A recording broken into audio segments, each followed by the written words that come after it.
My fiancée secretly invited my estranged twin, who had physically attacked me before, to our wedding, pushing our relationship beyond repair. When Lily and I first got engaged, it felt like stepping into a dream. She was everything I'd ever wanted in a partner. Thoughtful, funny, and supportive. We've been together for 3 years, and I genuinely believed we knew each other inside and out. She always told me I was her rock, and I felt the same about her. The engagement was supposed to be the next chapter in our already great story, but looking back, it was the beginning of something darker. It started small, almost unnoticeable. Lily became more opinionated about wedding plans, which didn't seem out of the ordinary at first. She had strong feelings about colors, flowers, and venues, which was fine. I wanted her to feel happy about the day. But over time, she began rejecting every idea I brought up. When I suggested inviting an old college friend of mine, she'd shake her head and say something dismissive like, "They're not really wedding material, are they?" The control over little details grew into a pattern. Lily didn't want to compromise. She wanted the entire event molded to her vision. At first, I chalked it up to wedding stress. Everyone says it brings out the worst in people, right? But as the weeks passed, it became clear this wasn't stress. This was something deeper. She was micromanaging everything. Even decisions as simple as what cake flavors to sample turned into full-blown arguments. Still, I tried to let most of it roll off my back. I loved Lily, and I wanted her to have the wedding she dreamed of. But there was one non-negotiable for me. Claire, my twin sister, was not to be invited. Claire and I had been estranged for 10 years. The last time we spoke was during an argument that spiraled out of control. It wasn't just words, it turned physical. She'd attacked me, and I ended up in the hospital with a concussion and broken ribs. That day wasn't just a breaking point. It was the end of our relationship. The pain Claire caused me wasn't something I could explain in a few sentences, so I kept it vague when Lily asked why I didn't want her there. I told her Claire, and I hadn't spoken in years, that we weren't on good terms, and that inviting her would open old wounds. At the time, Lily seemed to understand. She nodded and said something like, "Of course, baby. I won't push." But as the wedding planning intensified, she brought Claire up again. "Don't you think weddings are about family?" she'd ask, her tone light but probing. I always shut it down quickly. "This isn't negotiable, Lily. Claire's not coming." Each time, she'd drop it without much fuss. But the way she looked at me made my stomach twist, like she was filing it away for later. The first real red flag came about a month before the wedding. My mom called me out of the blue, her voice unusually chipper. "So, have you talked to Claire lately?" she asked casually, as if it wasn't a landmine of a question. "No, Mom. Why would I?" I replied, already bristling. She hesitated for a beat too long. "Oh, no reason. I just thought, well, it's been so long. Weddings have a way of bringing people together." I froze. "Did Lily say something to you?" "No," she said quickly, too quickly. "Just forget I mentioned it." When I confronted Lily that evening, she played dumb. "I don't know why your mom would bring that up," she said, her expression wide-eyed and innocent. "I never go behind your back like that." Her reassurance worked, at least for a while, but there was a nagging feeling in the back of my mind that I couldn't shake. 2 weeks before the wedding, things took a turn I couldn't ignore. My mom started acting strange, dropping hints about a big surprise at the ceremony. "You'll thank Lily for this someday," she said with a sly smile. When I pressed her, she'd changed the subject. I brought it up to Lily again, but she brushed me off with a laugh. "Your mom just loves being dramatic," she said, planting a kiss on my forehead. "Stop worrying. Everything's under control." Her reassurance felt hollow this time. I started to notice other things, too. Lily was glued to her phone more often, her screen tilted away from me. When I walked into a room, she'd quickly change the subject if she'd been talking to someone. It was subtle, but enough to make me feel uneasy. I should have trusted my gut, but instead, I told myself I was being paranoid. After all, this was Lily, the woman I loved, the woman I was about to marry. What could she possibly be hiding? The night before the wedding, I couldn't sleep. That nagging feeling had grown into full-blown anxiety, though I couldn't pinpoint why. As I lay in bed, staring at the ceiling, I remembered something my therapist once told me. Your body often knows something's wrong before your mind catches up. But what could I do? The wedding was less than 24 hours away. Guests were flying in. The venue was decorated. It was too late to back out, even if I wanted to. Little did I know, the storm was already brewing.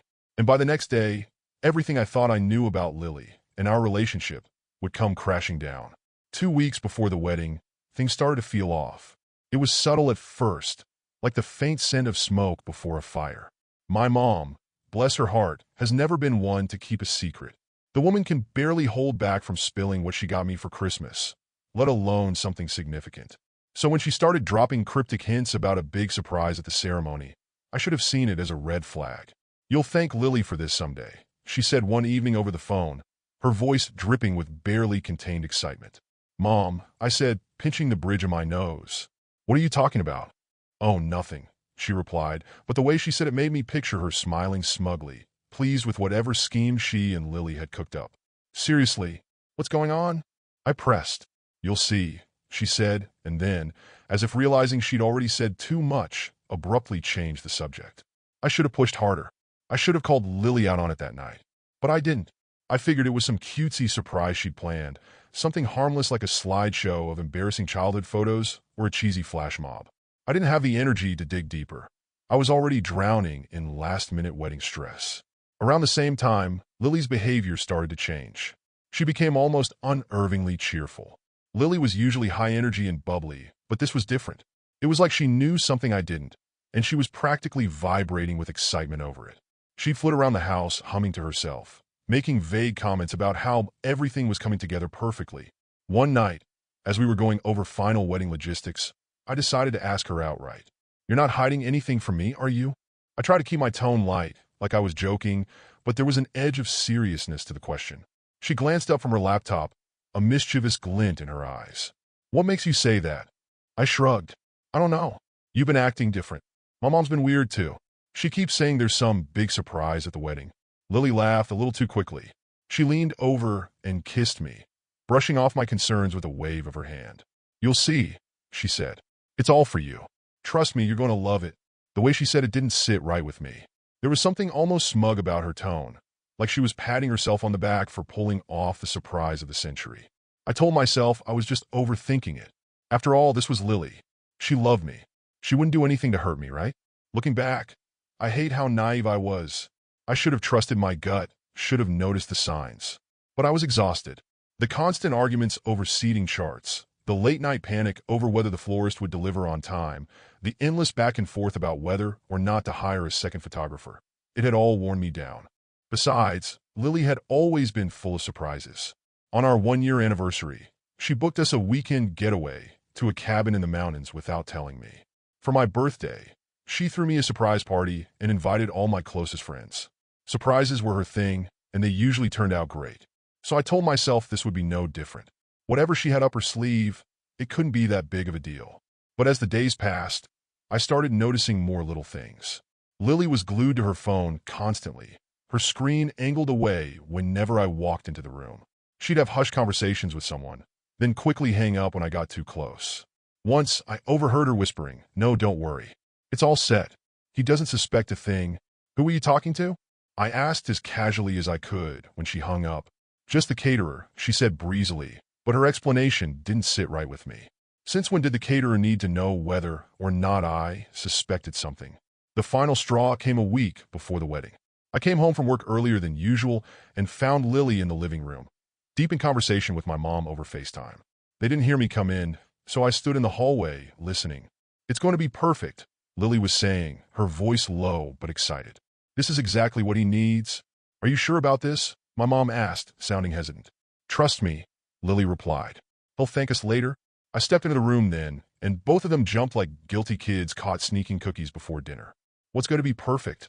I asked, trying to keep my voice calm.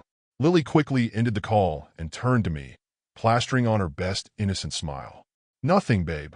We were just going over last-minute details." "Why do I feel like everyone's planning something behind my back?" I said, crossing my arms. "You're being paranoid," she said with a laugh, brushing past me to grab her laptop. "Stop stressing. Everything's fine." I wanted to push further, but I could feel a fight brewing, and I didn't have the energy for it.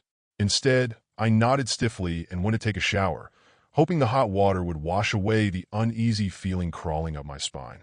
It didn't. For the rest of the week, that nagging sense of dread only grew stronger. I couldn't shake the feeling that something was happening behind the scenes, something Lily didn't want me to know about. But I kept telling myself I was overreacting. I told myself that whatever big surprise Lily and my mom were planning, it would be harmless, maybe even sweet. I told myself that Lily loved me, that she would never betray me. I couldn't have been more wrong. The morning of the wedding felt like walking through a haze. Between the calls from vendors, last-minute wardrobe tweaks, and trying to keep my best man from losing the rings, I barely had time to breathe. Adrenaline and coffee were my only lifelines, pushing me through the chaos. But as soon as I stepped into the venue, everything slowed down. My eyes landed on a figure near the altar, and the world around me blurred. Claire. She was standing there, dressed in a pale green dress, chatting with one of my groomsmen like she belonged there. My chest tightened, and for a moment I thought I was having a heart attack.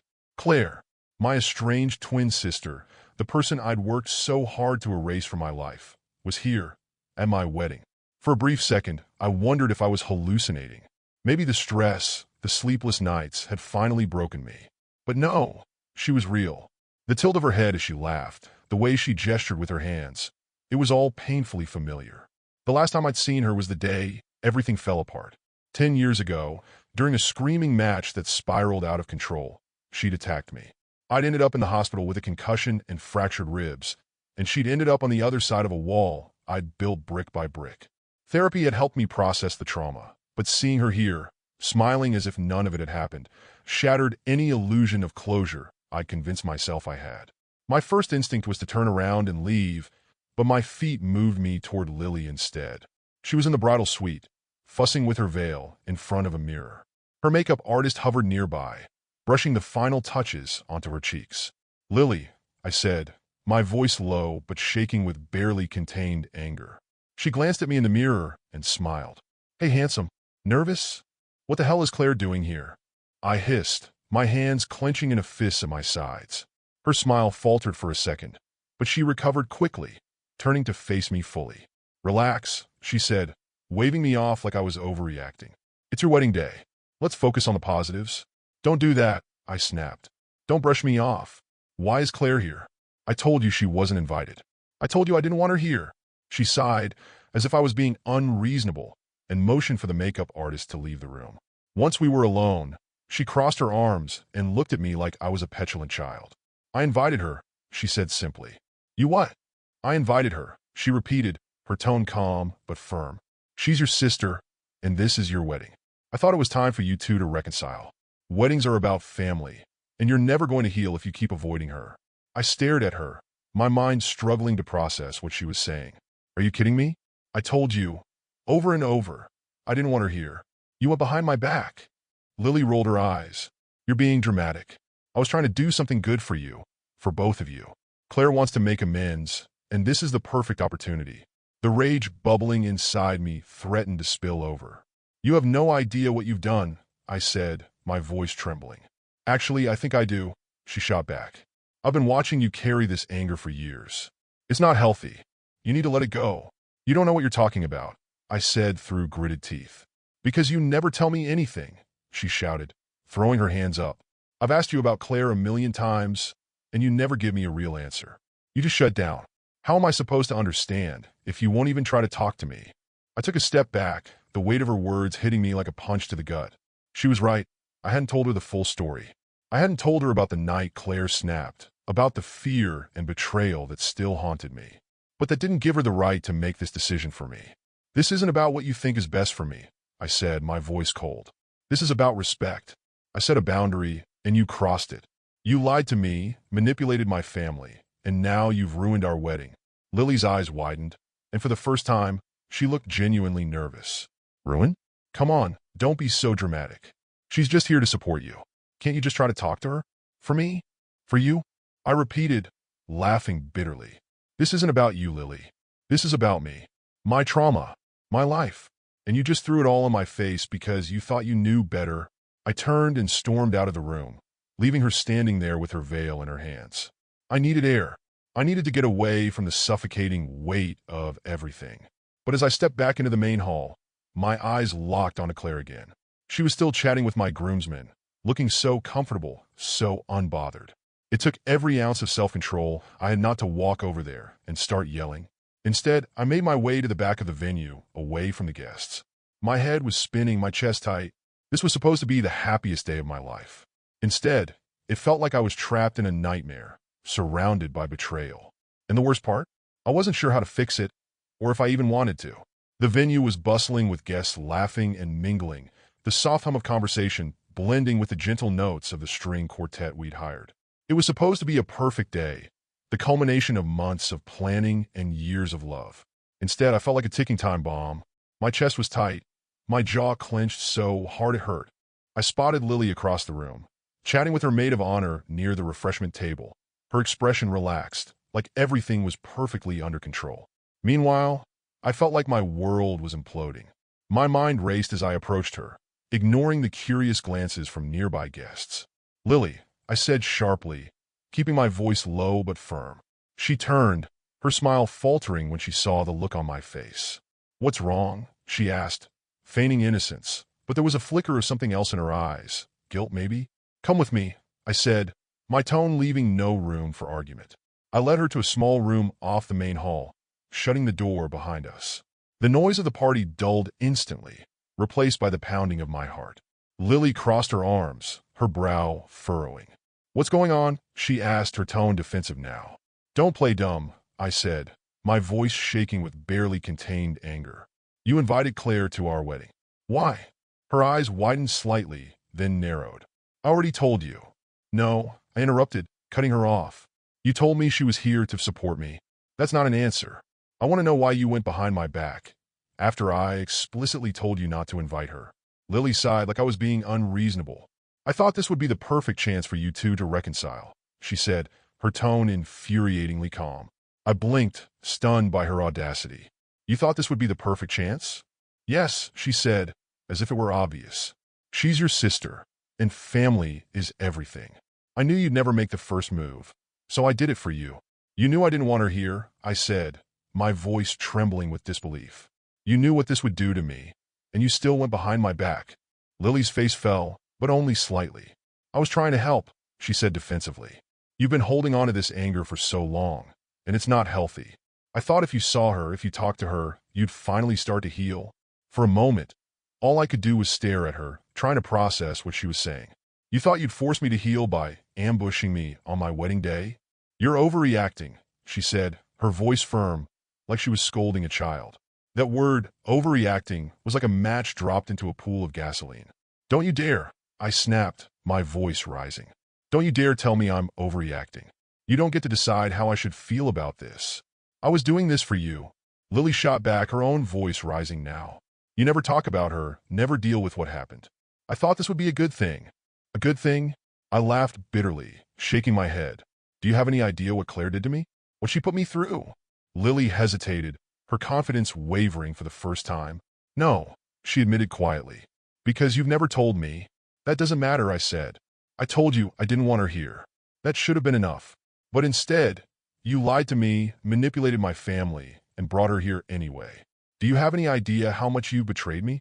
She flinched at the word betrayed, but quickly rallied. "I didn't betray you," she said stubbornly. "I was trying to help you. You'll see that eventually." "No," I said, my voice cold. "What I see is someone who doesn't respect me or my boundaries. This isn't about helping me. This is about you thinking you know better. About you wanting to control everything." Lily's face twisted in frustration. "That's not fair," she said. "I've spent months planning this wedding, trying to make it perfect for you. And now you're throwing it all back in my face because I try to do something good for your family." "My family?" I spat. "Claire stopped being my family the day she put me in the hospital. You don't get to decide what my relationship with her should be. That's my choice. And you took it away from me." Lily opened her mouth to respond, but seemed to think better of it. She looked away, her arms crossing tightly over her chest. For a moment, the room was silent except for the muffled sounds of the wedding reception just outside the door. "I can't believe you," I said finally, my voice breaking. "I trusted you, Lily. I thought we were a team. But this isn't what a partnership looks like." Her eyes snapped back to mine, wide with shock and a flicker of fear. "You don't mean that," she said. "You're just angry. You'll calm down, and we'll talk about this later." I shook my head, the weight of everything crashing down on me. "No, Lily, I don't think we will." Her face crumpled, but I didn't stay to see the tears. I turned and walked out of the room, my chest heavy and my heart shattered. The day that was supposed to be the start of my new life had instead become the day it all came crashing down. 15 minutes. That's all the time I had to decide whether to go through with a ceremony that now felt like a cruel joke. I sat alone in a small side room, my tuxedo jacket draped over the back of a chair, my bow tie loosened. The muffled sound of laughter and music drifted through the walls, a reminder of the guests waiting outside. They had no idea the storm brewing behind the scenes. My thoughts raced, bouncing between anger, sadness, and disbelief. Lily had not only crossed the line, but obliterated it. I replayed our argument in my head, her dismissive tone, her self-assured conviction that she'd done the right thing. The more I thought about it, the more it became clear that this wasn't just about Claire. This was about trust, or rather the lack of it. How could I marry someone who thought it was okay to disregard my boundaries? Someone who believed she knew what was best for me better than I did? Someone who turned what should have been the happiest day of my life into a nightmare? I buried my face in my hands, trying to steady my breathing. My groomsman, Alex, knocked softly on the door and peeked inside. "Hey," he said cautiously. "Everything okay?" I looked up at him, my expression probably saying more than words ever could. "Not even close," I admitted. He stepped into the room and shut the door behind him. "Do you want to talk about it?" I hesitated. Alex wasn't just my best man. He was my oldest friend. If there was anyone who could help me make sense of this mess, it was him. I explained everything. Claire's unexpected presence, Lily's betrayal, the argument we'd just had. Alex listened intently, his expression growing darker with every word. When I finished, he let out a low whistle. "Man, that's rough. I knew something was up when I saw Claire, but I figured you'd invited her last minute or something." "I didn't," I said bitterly. "And now I don't know what to do." Alex sat down across from me, his gaze steady. "You don't have to do anything you don't want to do," he said. "If you're not sure about this, about her, then walking away isn't the worst thing in the world. It's better than spending the rest of your life with someone you don't trust." His words hit me like a punch to the gut because I knew he was right. Deep down, I'd already made my decision. I stood up, smoothing the front of my shirt and straightening my shoulders. "Thanks, man," I said, my voice steadier than I expected. "You good?" Alex asked, though the concern in his eyes was still evident. "Not even close," I said again. "But I know what I need to do." I walked out of the side room, my footsteps echoing in the hallway as I made my way toward the main event space. My heart was pounding, my hands clammy, but my mind was clearer than it had been all day. When I reached the entrance to the aisle, Lily was standing there, waiting for her cue. She looked stunning, her white dress shimmering under the soft lights. For a moment, I felt a pang of sadness, remembering the woman I thought I knew, the future we'd planned together. But then I saw Claire out of the corner of my eye, seated in the front row, chatting with my mom. The sight of her brought everything rushing back, the pain, the betrayal, the sense of utter powerlessness. I took a deep breath and stepped forward. Lily turned to me, her smile faltering when she saw my expression. "Hey," she said softly. "Are you ready?" "No," I said, my voice firm but quiet. "I can't do this." Her smile disappeared entirely, replaced by a look of confusion and panic. "What are you talking about?" she asked, her voice rising slightly. I looked her in the eye, willing her to understand. "It's over, Lily. I can't marry you." The color drained from her face. "You can't be serious," she said, grabbing my arm.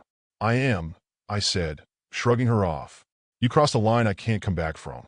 You lied to me, you manipulated me, and you betrayed my trust. I can't build a life with someone who doesn't respect me." Her eyes filled with tears, but I forced myself to stay strong. "Please," she whispered. "Can we talk about this after the ceremony? Let's just get through today, and then we can figure it out." "No," I said firmly. "There's nothing left to figure out. You made your choice, and now I'm making mine." The whispers started almost immediately as guests noticed the confrontation. I ignored them, my focus entirely on Lily. Her expression shifted from disbelief to anger.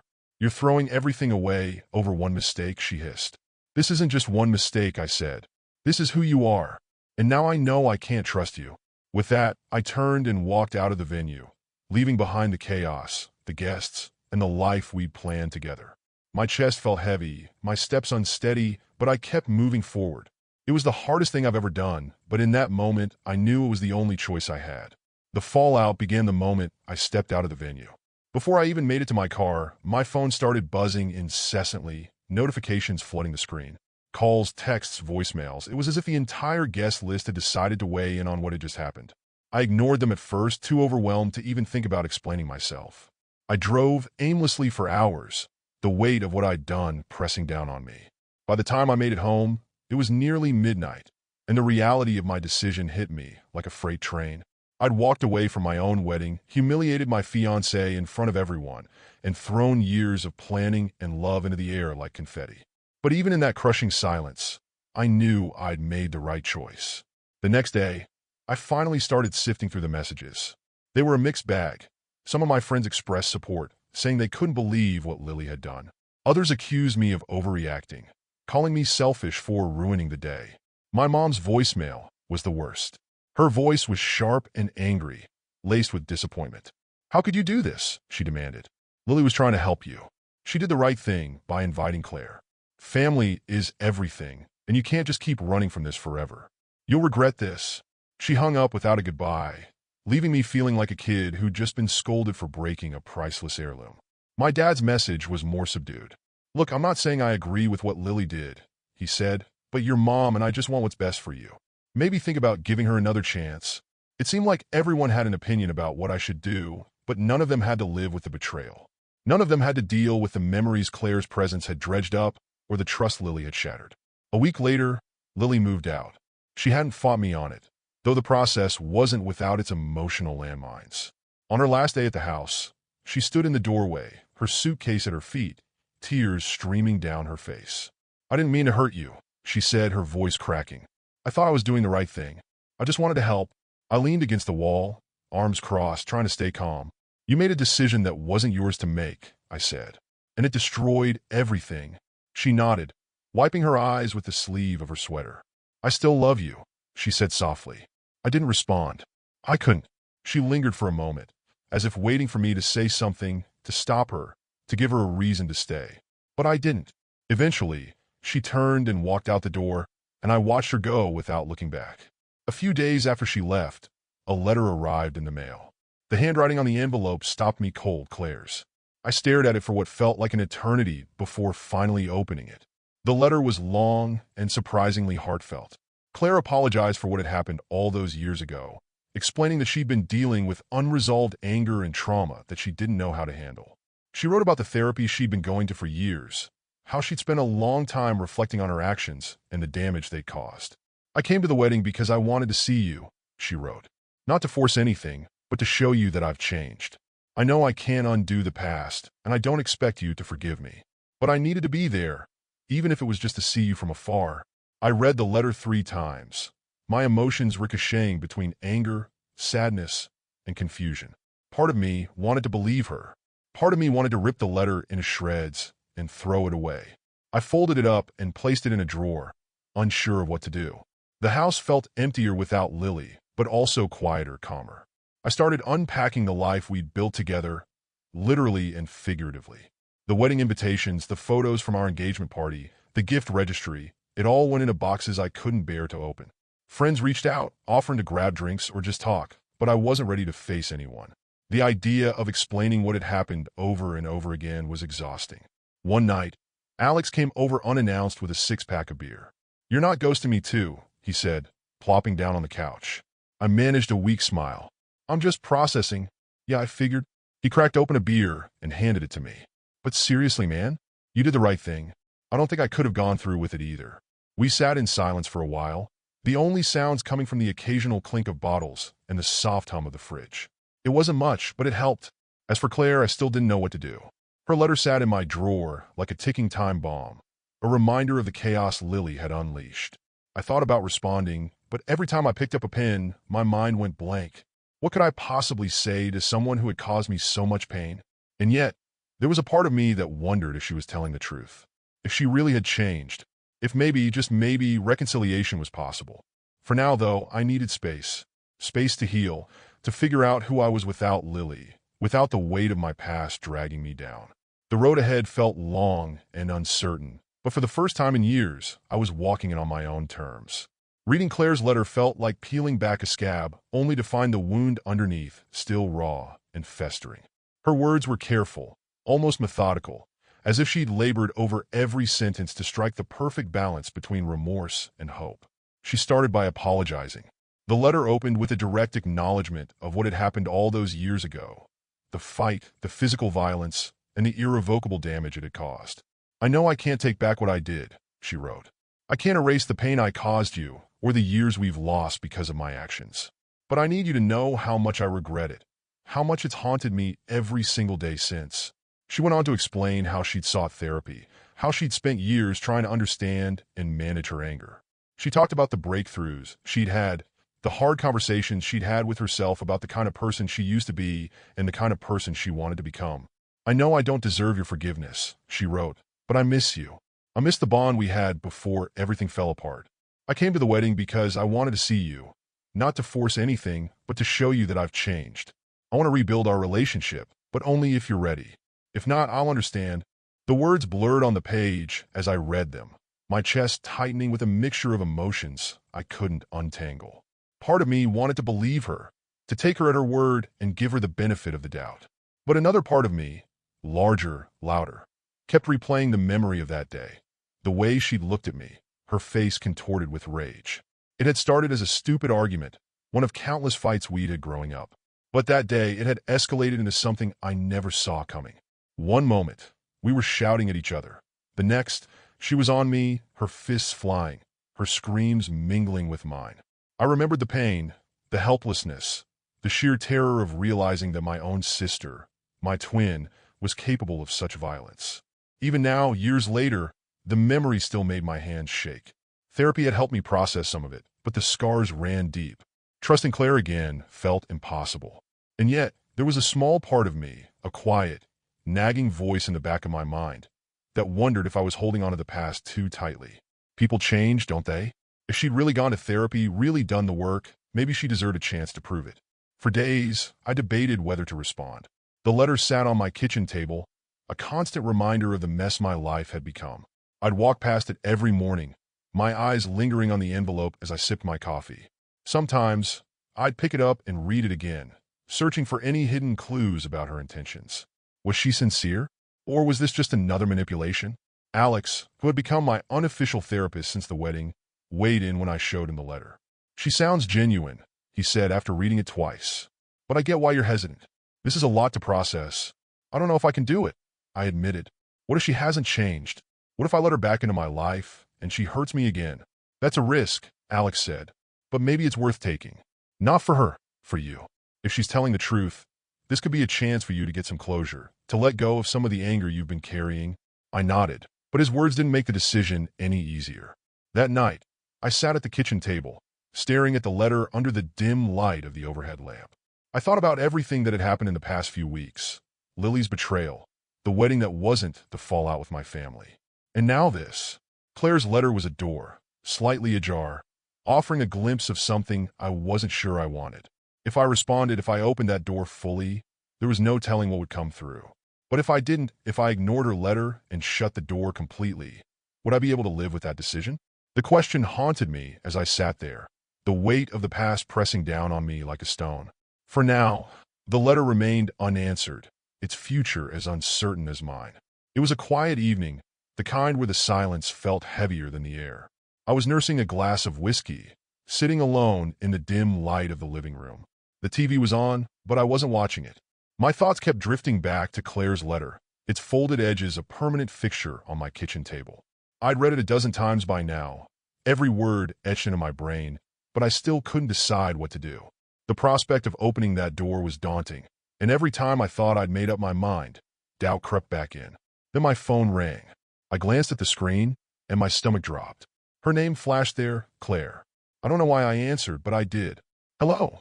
My voice came out tense, guarded. Hey, she said softly. Her voice was shaky, full of emotion, and it caught me off guard. I wasn't sure if you'd pick up. I didn't say anything, waiting for her to speak first. Thank you for reading my letter, she said finally, her words careful, like she was walking on thin ice. I wasn't sure if you would. I didn't know if you'd even open it. I took a sip of whiskey, the burn steadying my nerves. I read it, I said flatly. I've read it a lot, actually. There was a pause on her end, and I could hear her take a shaky breath. I meant everything I wrote, she said. I've wanted to reach out for years, but I didn't know how. And I was scared. Scared that you'd slam the door in my face. That you'd hate me forever. Why now? I asked, my voice sharper than I intended. Why not years ago? Why wait until my wedding day to show up out of nowhere? I didn't plan it that way, she said quickly, almost defensively. Lily contacted me.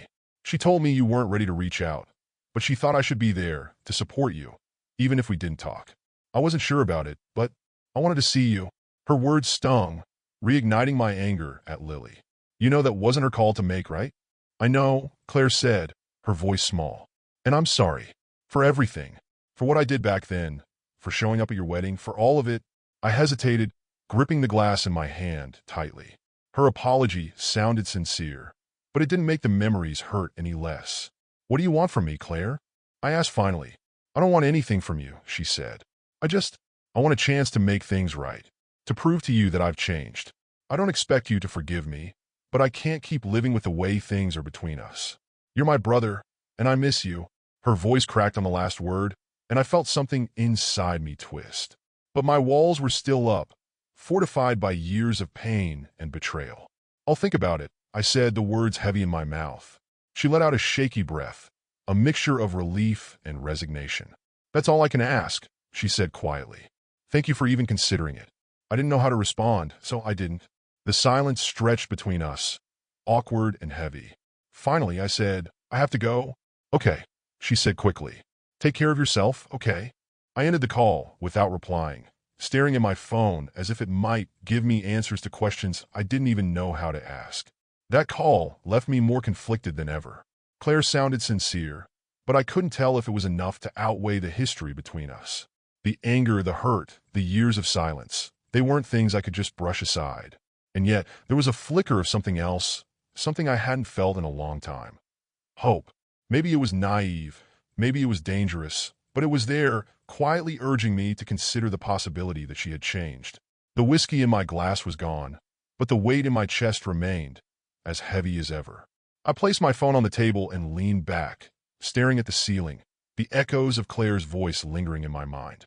For now, all I could do was sit with the uncertainty, knowing that whatever came next wouldn't be easy. In the weeks after the wedding that wasn't, my life felt like a puzzle that had been smashed into 1,000 pieces.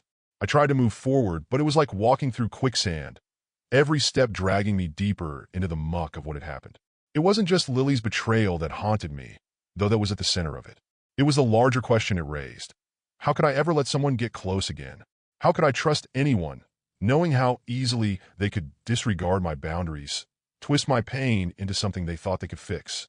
Even when I wasn't actively thinking about it, the betrayal lingered like a shadow. I'd sit down at my desk to answer emails, only to find myself staring at my phone, rereading texts from Lily that I should have deleted. Messages like, I was only trying to help, or I wish you could see that I did this for us, echoed in my mind, making me question whether I was being too harsh or not harsh enough. My friends tried to help. Alex, in particular, took it upon himself to make sure I didn't spiral too far into isolation. He'd text me every other day with invitations to grab a drink or play video games, anything to get me out of my head. You need to move on, he said one night over beers at his place. I laughed bitterly. Easier said than done. I get that, he said, but sitting around letting this eat you alive isn't going to change what happened. He wasn't wrong, but it wasn't that simple. Everywhere I looked, I saw reminders of the life I'd planned with Lily. The stack of wedding invitations that never got sent out was still sitting in the corner of my living room, collecting dust. The half-packed honeymoon suitcase in my closet mocked me every time I opened the door. Even little things, like the personalized champagne flutes we'd bought for the reception, felt like a cruel joke. I couldn't bring myself to throw any of it away, though. Not yet. The hardest part wasn't the reminders or even the loneliness. It was the sense of starting over alone. For years, Lily and I had been building something together. We'd picked out furniture for the house, talked about starting a family, made plans for the kind of life we wanted. Losing her wasn't just about losing a person. It was about losing the future we'd envisioned, the stability I thought I had. I'd wake up some mornings and, for a brief moment, forget everything that had happened. Then the reality would hit me, hard and cold, and I'd lie in bed staring at the ceiling, wondering how the hell I was supposed to rebuild from this. One night, I found myself scrolling through old photos on my phone, pictures of me and Lily at the beach, at parties, even just lounging on the couch with takeout. In every photo, we looked so happy, so in sync. It was like looking at a different version of myself, someone who still believed in happily ever after. I wanted to hate her. It would have been easier if I could. But the truth was, I didn't. I hated what she'd done, sure, but I couldn't erase the years of love and connection we'd shared. That made it all the more painful. I started going back to therapy, hoping it would help me make sense of everything. My therapist, a calm and patient woman named Dr. Ellis, listened as I spilled the details of the wedding disaster, my estrangement from Claire, and my struggles to move forward.